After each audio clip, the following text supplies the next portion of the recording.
I'm wondering what are some of the issues that come to the fore that we need to be paying attention to, because many times things can get muddled. What are some of the issues that we need to pay attention to in this situation? Well, you mean the situation with the photos of the children?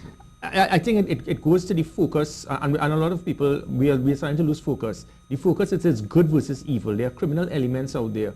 And what is amazing is that all of a sudden, out of the woodwork, we are starting to see so many so-called bush lawyers, so many security experts that know what the defense force can do, that know what it is that, who has authorization to use a firearm. Sections are being brought out in the laws. The last time I've seen so many sections is in tribe carnival ban. Everyone knows about what section.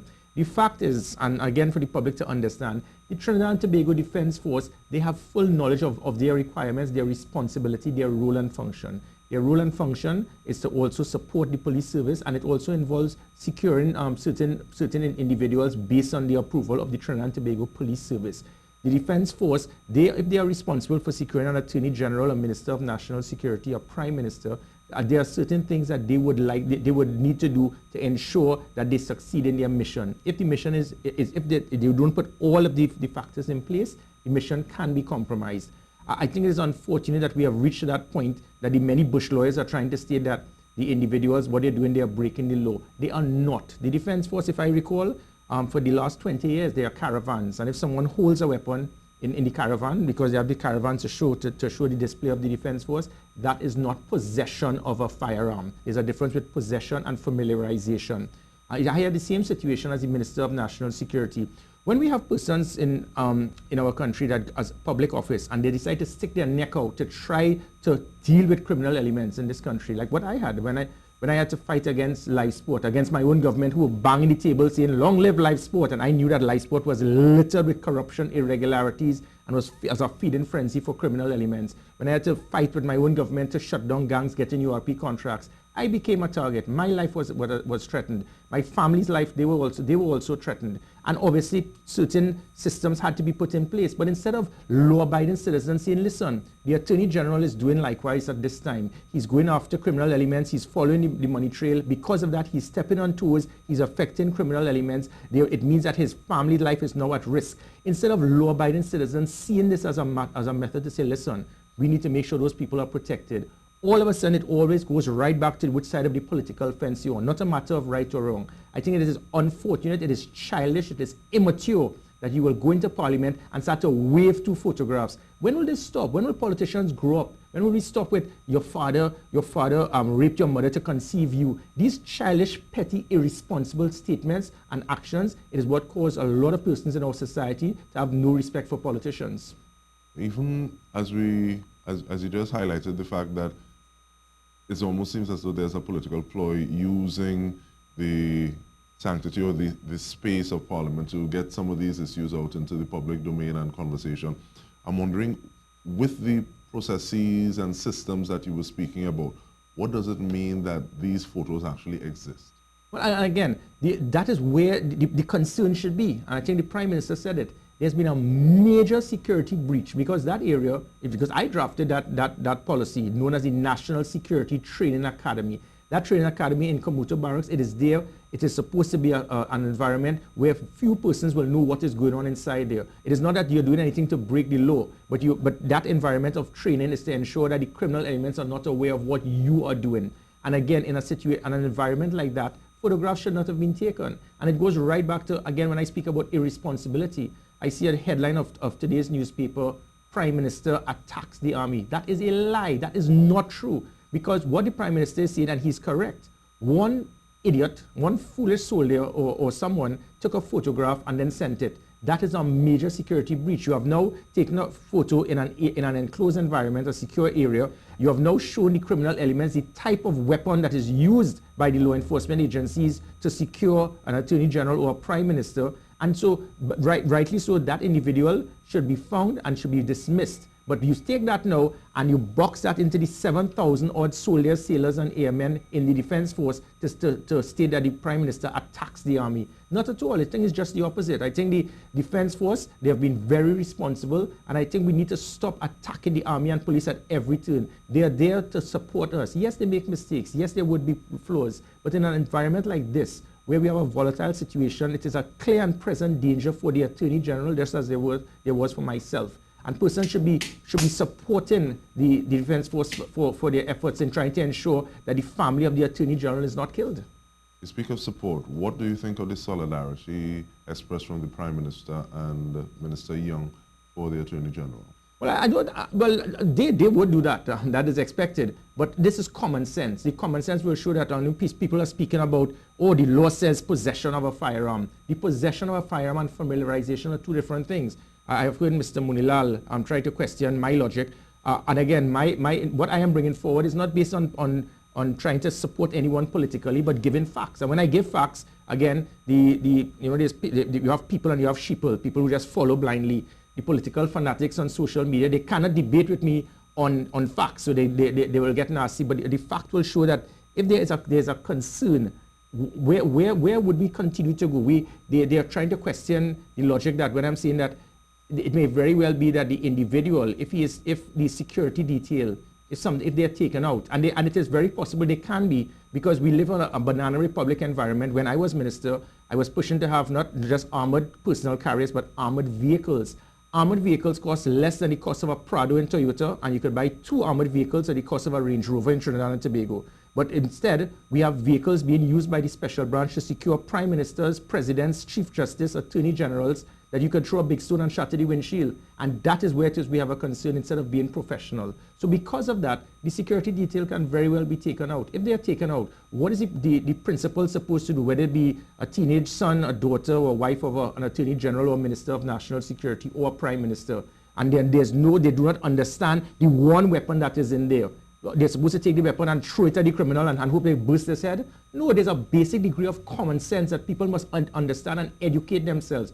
If you do not know about security, do not talk about it. If you do not know about the law, do not talk about it. Let the experts deal with it. Mr. Moonilal says, well, how far would it go? Would we train them in with nuclear warheads? Well, there are no nuclear warheads, Roodal Moonilal, in the vehicle. There's a specific type of weapon, and if heaven forbid those security officers are taken out, one would expect that the principal would have some degree of basic training, not letting them use the firearm or fire it. That is against the law, but be able to understand what the weapon is, and because they see the weapon every single day in the vehicle.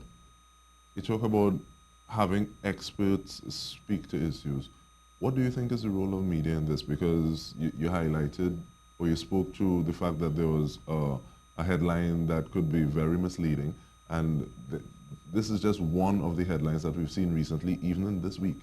So in terms of saying, we're putting this into the conversation, these things need to be addressed, is there a line that you think that should be walked? Well, most definitely. I think the media has a responsibility to ensure that you don't shift something just to try to get some sort of, you're basically trying to exploit your opportunity, and you've turned a headline into something that can cause eye openers to sell news. That is not what it should be. At no time, again, going back to the article today, the Prime Minister did not attack the army. He spoke about the irresponsibility of one individual out of 7,000, and you have plastered a broad brush to give the impression that the government is now against the military. And the reason I take this passionately is because the Defense Force must never be involved in anything politically. And again, giving the perception that a Prime Minister is at war with the army, that was false, it was mischievous, and it was misleading. What is correct is that individual should be dismissed immediately from the Defense Force, and it shows the importance of proper polygraph testing to be done for persons who hold strategic positions in security, especially securing a Prime Minister, President, Chief Justice, Minister of National Security, or Attorney General. What does that mean for people actually going forward, for people who are supposed to be filling those positions? Well, again, stringent polygraph testing, because at times someone may be immature. We recall recently, we have seen it before, where certain police officers walked out of the Prime Minister's home in Philippines. They should have, again, had I been a commissioner of police, they would have all been fired. but nothing happened. You reassigned them and you said they were all sick at the same time. Then you had a special branch officer, Immature, started complaining like a little baby because of his working hours with the Prime Minister. He should have been dismissed. In this situation, that Defense Force soldier has embarrassed the Defense Force, but again, it should not be a broad brush painted against the Defense Force. They have performed admirably. They are doing what is required in an environment that is very hostile. We have an Attorney General who may very well be stepping on toes, and because he's stepping on toes, the life of his family is at risk. And instead of, again, persons trying to understand, it's not about politics. What this is about, let me tell you basically what this was. This was a matter of someone getting photographs, giving it to someone in the opposition, and the opposition say, aha, I'm going to play the game of, aha, I'll catch you. And that is what it is, childish and irresponsible. If it is you were so concerned about it, well, you could have taken it to the police. But in fact, let me take it and wave it and ramage in Parliament, and then here have another member of Parliament next to you, pretend that he didn't know and ball, oh good, what? We need to grow up in our society as politicians. What has that done? And then when the Defense Force now sends out a press release stating exactly what I have said for the last few days, you look foolish, but all you have done now is compromise the security of the Attorney General's children because you want to play politics with national security. In terms of dealing with a society like this that is so small, it seems as though everyone knows everyone sometimes. How easy is it, or what are some of the other challenges that we need to look at with regard to protecting these members of society as they try to fulfill their mandate to serve us? Well, again, proper intelligence reports. And again, you see what happens is that, again, similar to myself, because I was going after with live sport, URP contracts, stopping gangs from getting contracts, I became a target because I was cutting deep into situations where criminal elements, they were making tens of millions of dollars per month. By doing that, I was secured, and it was virtually impossible to come after me. I became a hard target. What criminals do now, similar to terrorists, what they do is go after softer targets, and the softer targets could be the spouse or the children of that person who they wanted to cause grievous bodily harm to. By doing that, it means that the law enforcement agencies are now pegged back because you're not going to have the type of security detail that a Prime Minister or Minister of National Security would have. Having done that, what is required then, as you have asked, is to ensure that the persons, they understand anti-ambush training, they understand the type of concept of there's cover from view, if you're being shot at, and cover from fire. It's two different things.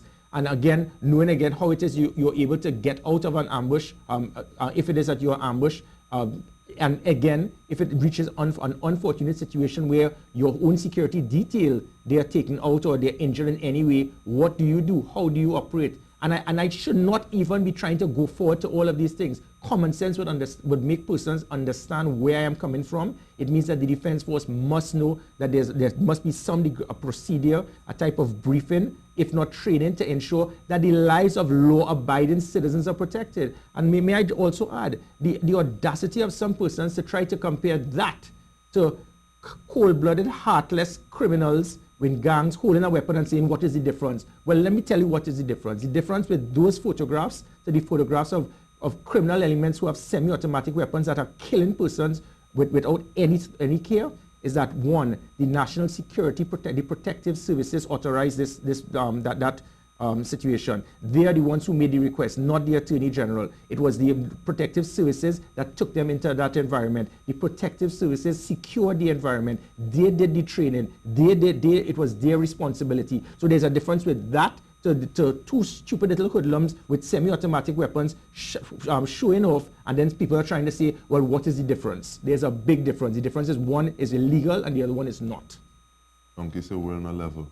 But hopefully I'm not ambushing you. I want to ask about the Prime Minister's residence in Tobago. And your thoughts on that? When I was the Minister of National Security and the advisor, I looked at something, this basic cost-benefit analysis. Because even when I was the advisor or military attaché to Prime Minister Pandey and then Prime Minister Manning and then with Kamala Prasad-Bissessar, anytime a Prime Minister went to Tobago, it's hundreds of thousands of dollars that need to be spent every time the Prime Minister gets because he or she will stay in a hotel. By doing that, it means now that because the hotel is not a secure environment as a Prime Minister's residence, the 15 special branch officers, the 10 soldiers, the GB, the cooks, the stewards, the butlers, the drivers, they all need to stay at the same hotel. The cost is about, it could be hundreds of thousands of dollars just for a weekend. It is also a major security breach because there's a concern with the Prime Minister having to stay, whether it's Magdalena or Cocoa Reef, and the security concerns. By trying to upgrade and put a facility in the Prime Minister's residence should not be seen as a perk, but something that will assist the taxpayers to avoid having to transport vehicles every single weekend. You'll then have the police and the army being able to be facilitated in close proximities to the residents, but with that you're saving millions of dollars eventually. So I think it's something that instead of persons looking at it as a perk or a luxury, it's basic cost-benefit analysis to ensure that the taxpayers' money can be well spent. We just hosted Heads of Defense Ministers of the Americas meeting. What do you think is the importance of that to Trinidad and Tobago specifically? Well, again, persons will always look at dollars and cents and be concerned. But this was something that was decided upon 2 years ago when I was the Minister of National Security. In fact, I received the portfolio as the minister responsible for the Ministers of Defense of the Americas. And we saw the importance then. It should not be in any way undervalued now. Yes, it is that we have a situation of belt tightening needed, but this was a decision that was made 2 years ago. It was very difficult to pull out at this time. I think it is important that we have that type of working relationship and cohesion between the different ministers and ministries of national security. It is the only way that we can deal with the criminal elements, because you need to work together. You need to share information in real time. And it's something that I did, and I think that Minister Dillon has continued in that process. There's a security cooperation agreement with Trinidad and Tobago and Venezuela. It involves information being passed in real time, intelligence of tip-offs of individuals entering our waters illegally. The same thing with Colombia. We need to re-energize, reignite these cooperation agreements. And by this conference, it will play a very big part towards that cohesion, that working relationship, that understanding. And by doing that, it is obvious that it would be successful to assist us, especially in dealing with international crime, especially looking at human trafficking and the illegal transshipment of drugs and weapons. You spoke of the relationship that Trinidad and Tobago shares with Venezuela. We recently spoke with Yassin Abubakar, and he was calling for an official apology from the leader of the opposition towards the gentlemen who were arrested on suspicion of plotting to kill the Prime Minister at the time. And he said that would go a far way towards their release from incarceration in Venezuela. I'm wondering, what do you think? Yeah, well, I am pretty surprised about that, because yet again, I was the Minister of National Security when this matter came up. As soon as the 13 persons were arrested, I contacted the Prime Minister, and immediately, within 24 hours, I sent out a fact-finding mission led by Admiral Kelshall. Within 2 days, we were able to extract all of the women and children based on proper negotiation taking place. Then the family, they came to me. We went back to the Venezuelans. We asked them, listen, please consider the situation. They released all of the imams. And when I went back the third time, they told me where to get off. And they said, listen, this is now a matter before the courts and XYZ. And with that now, it meant that we could not go any further, because it now became a matter within the courts of Venezuela. And again, bringing the recommendation about a prisoner exchange, that is only done if it is a war scenario. Because all prisoners have the same rights, the same equality. So if I have 5 prisoners and you have 5 prisoners, and it is a war scenario, then you can exchange. You can't exchange prisoners in a criminal justice system with 2 different countries, because that country has charges being laid on those individuals, and you can't transfer those persons to charges now to be laid in Trinidad and Tobago, and vice versa. So if 5 persons are charged for something and another 5 are charged because they overstayed their time, there can be an exchange. So what is required is that what the government can do is to try to ensure that the matter can be expedited as quickly as possible, and they can go through the criminal justice system so that a decision can be made, so that the persons can return as quickly as possible, or actually state whether they are guilty or not. But Trinidad and Tobago cannot in any way infringe on the sovereign rights of Venezuela, because they have a criminal justice system that we must accept and respect, in the same way that Venezuela cannot, or no country can come and demand from Trinidad and Tobago to extract their persons because they have broken the law in Trinidad and Tobago.